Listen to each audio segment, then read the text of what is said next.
ഗഡിയോളെ എന്തൊരു കേസ് സുഖമെല്ലാവർക്കും. അപ്പോൾ കുറച്ച് നാളായി നമ്മൾ കണ്ടിട്ട് ഇച്ചിരി തിരക്കിലായിരുന്നു.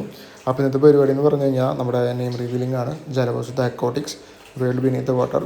ഞാൻ ആ സ്വപ്നത്തിനെ ഇങ്ങനെ കുറച്ച് പേർ ഇങ്ങനെ ചേർത്ത് പിടിച്ചിരുന്നു. അപ്പോൾ ആ ഒരു ഗഡീനെ ഫ്ലെക്സ് കാര്യങ്ങളൊക്കെ ഇറക്കാൻ വേണ്ടിയിട്ട് ഞാനിങ്ങനെ സഹായിച്ചു. ആ ഒരു ടൈമിൽ എനിക്ക് ഭയങ്കര സന്തോഷം വന്നു. കാരണം വേറൊന്നുമില്ല, നമ്മുടെ ബിസിനസ്സാണ് ഇപ്പോൾ ഇവിടെ കയറാൻ പോകുന്നത്. ആ ഒരു ബിസിനസ്സാണ് ഇപ്പോൾ സെറ്റപ്പ് ചെയ്യുന്നതിന് വേണ്ടിയിട്ടുള്ള വളർച്ചയാണ് നമ്മളിപ്പോൾ കണ്ടുകൊണ്ടിരിക്കുന്നത്. അപ്പോൾ ജലവസുധ എന്ന് പറയുന്നതിൻ്റെ അർത്ഥം ഞാൻ നിങ്ങൾക്ക് ജസ്റ്റ് ഒന്ന് വെളിപ്പെടുത്തി തരാം. ജല എന്ന് പറയുന്നത് വെള്ളത്തിനെയാണ് നമ്മൾ സൂചിപ്പിക്കുന്നത്. അതുപോലെ തന്നെ വസുധ എന്ന് പറയുന്നത് ഭൂമിനെയാണ് സൂചിപ്പിക്കുന്നത്.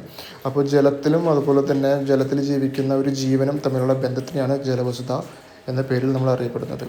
അപ്പോൾ അതുപോലെ തന്നെ നമ്മുടെ ഈ ഒരു അക്വേറിയം ഔട്ട്ലെറ്റ് സ്റ്റാർട്ട് ചെയ്യുന്നതിനനുസരിച്ച് നമുക്ക് അക്വേറിയംസ് ഫിഷസിനൊക്കെ ഇടാൻ വേണ്ടിയിട്ടുള്ള ഒരു 5 അടിയുടെ സ്റ്റാൻഡ് കാര്യങ്ങളൊക്കെ ഞാനിപ്പോൾ ഇറക്കിക്കൊണ്ടിരിക്കുകയാണ്. അപ്പോൾ ഫിഷസ് കാര്യങ്ങളെല്ലാം സ്റ്റോക്ക് വരുന്നുണ്ട്. നമുക്ക് വഴിയെ കാണാം. ബൈ സിയ.